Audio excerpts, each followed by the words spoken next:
चंद्रपूर जिल्ह्यातील ब्रह्मपुरी विधानसभा क्षेत्रातील सिंदेवाही येथे नुकतीच भव्य आमसभा पार पडली। यावेळी शासकीय विभागांमधील कर्मचाऱ्यांच्या मोठ्या प्रमाणातील रिक्त पदांवर वडेट्टीवारांनी तीव्र चिंता व्यक्त केली आहे। नागरिकांची कामे वेळेवर होत नसल्याने त्यांनी थेट जिल्हा प्रशासनाला सवाल केला। फक्त माझ्याच मतदारसंघात ही समस्या का? यावर लवकरच भरती करू असं नेहमीप्रमाणेच अधिकाऱ्यांनी गाजर दाखवलं। पण खरा धमाका उडाला तो शिक्षण विभागाच्या मुद्द्यावर। सिंदेवाही तालुक्यातील 6 जिल्हा परिषद शाळांमध्ये एकही शिक्षक नाही। पटसंख्येनुसार शिक्षक नसल्यानं विद्यार्थ्यांचे शैक्षणिक नुकसान होत आहे आणि पटसंख्या घसरत चालली आहे। यावर वडेट्टीवार संतापले आणि त्यांनी शिक्षण विभागाच्या अधिकाऱ्यांना थेट खरे बोल सुनावले। सोबतच धोकादायक शाळांच्या इमारती तातडीनं पाडण्याचे स्पष्ट आदेश दिले आहेत। या आमसभेमध्ये एकूणच पुढच्या वर्षीचं नियोजन आणि मागील झालेल्या कामाचा आढावा घेण्यात आला। शेतकऱ्यापासून तर जलसंधारणाची कामं, विद्युत विभागाची कामं, बांधकाम विभागाचा आढावा,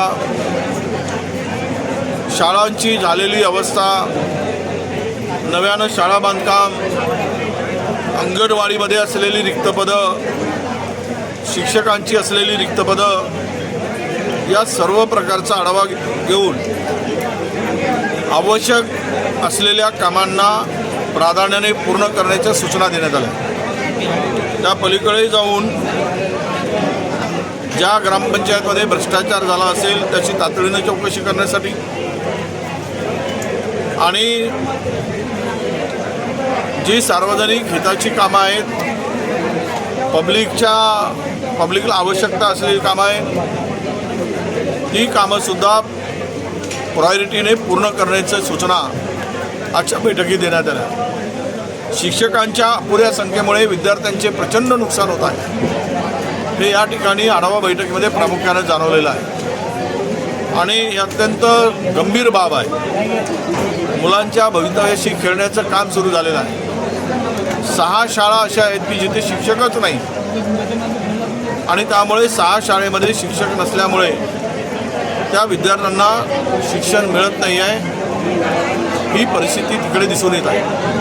त्यावर तातडीनं उपाययोजना कराव्या असं आम्ही सुचवलेलं आहे, आदेश केलेले आहेत आणि एकूणच मागील झालेली कामं जी काही कारणामुळे अडलेली असतील त्या एजन्सीला, त्या विभागाला समन्वय ठेवून काम पूर्ण करण्याचे आदेश दिलेले आहेत आणि मला वाटतं की आजच्या आमसभेनंतर नक्कीच या सर्व कामाला गती मिळेल, प्रलंबित कामं पूर्ण होतील, पशुधन विभागाच्या नव्यानं कामं ते घेतले जातील। पशुधन विभागाचे सुद्धा अधिकारी होते।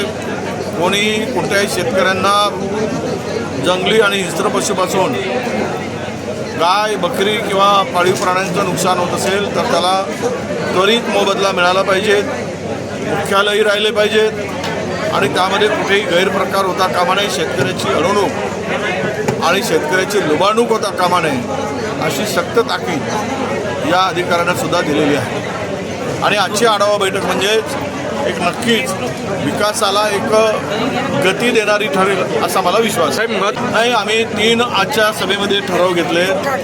एक स्मार्ट मीटर, हे भयंकर मोठ्या प्रमाणामध्ये बिल येत आहेत। आजच्या आमसभेमध्ये ठराव करण्यात आला आणि तो ठराव शासनाकडे पाठवण्याचा निर्णय घेण्यात आला।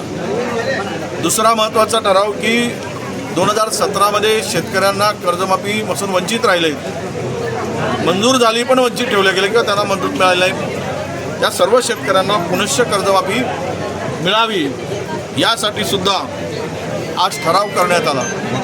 आणि तिसरा ठराव महत्त्वाचा, 700 रुपये शेतकऱ्यांना बोनस घोषित करूनही अद्याप बोनस मिळालेला नाही, तो बोनस तातडीनं सरकारनं द्यावा अशा प्रकारचे 3 ठराव आज शासनाकडे आजच्या आमसभेतून पाठवण्याचा निर्धार करण्यात आला।